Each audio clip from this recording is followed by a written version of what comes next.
Povolíme šroub možná. Nevýhoda leváků, diskriminace tady v tomhle případě.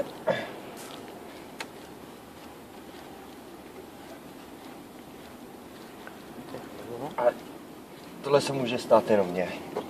Vyměnit obrysovku a přestane svítit potkávačka. Myslím, že jsme to viděli v uložence, ne?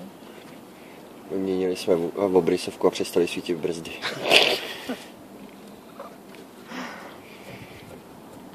Tak, už máme skoro venku. Tady stačíme. Tady si vycvakneme nahoru plastík, zatáhneme za kov, za páček. Světlo je nyní odjištěný. Tak. Normálně není třeba odpojovat kabeláž, ale já si to udělám. Za lepší manipulaci. Žádný kladívko, takže když to nepůjde. K těsnění fuč. Tím otočíme proti směru hodinových ručiček. A vidíme, že je špatná. Tak. V konzoli zapíchnutý. Tak. Žárovku máme prdlou. Je to vidět, typická sedmička. Šklivá. Chceš suvenýr?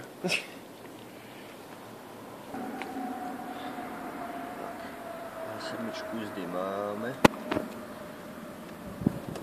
To dáme, aby nám to neulítlo.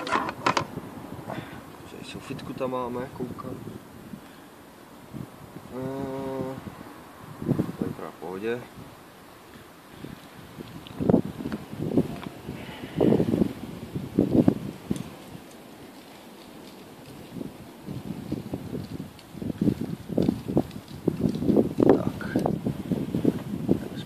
Cvakávat.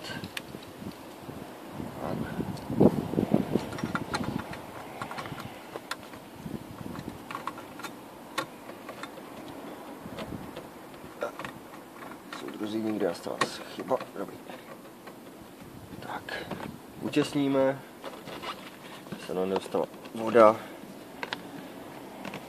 A další větší vlhkost.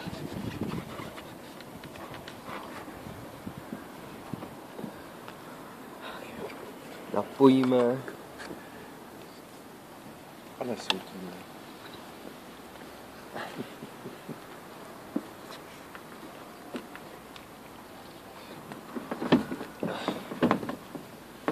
Tak, jdeme to vyzkoušet, jestli to svítí.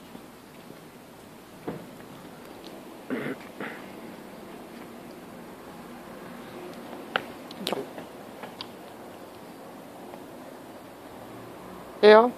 No? Jo. Zase zacvakneme. Ještě mě nebudeš mít. Je to zacvaklý. A zase zašroubujeme. A když za 4 hodiny vyjedu, tak to zase něco nebude svítit. To je zákon schválnosti. Takže já určitě jenom za dnešní den budu mít výborný trénink. Abych se měl dolit tu ostřik. Jo.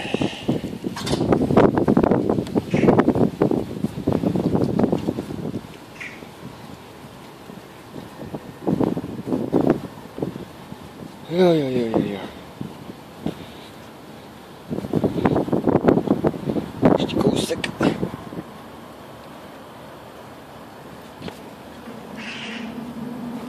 Tak, ani se ne. Víš, jak je tam vidět hezky ta obloha, na to, jak je to auto špinavý? Tak, tohleto jedná se o motor 1.6 TDI 77 kW nebo 105 koní. Kdybyste chtěli vědět více o tomhleto motoru, tak stačí nechat zprávu v komentářích. Jinak jedná se o dvojkovou oktávku z roku 2011 po faceliftu s DPFkem Euro 5 plnící.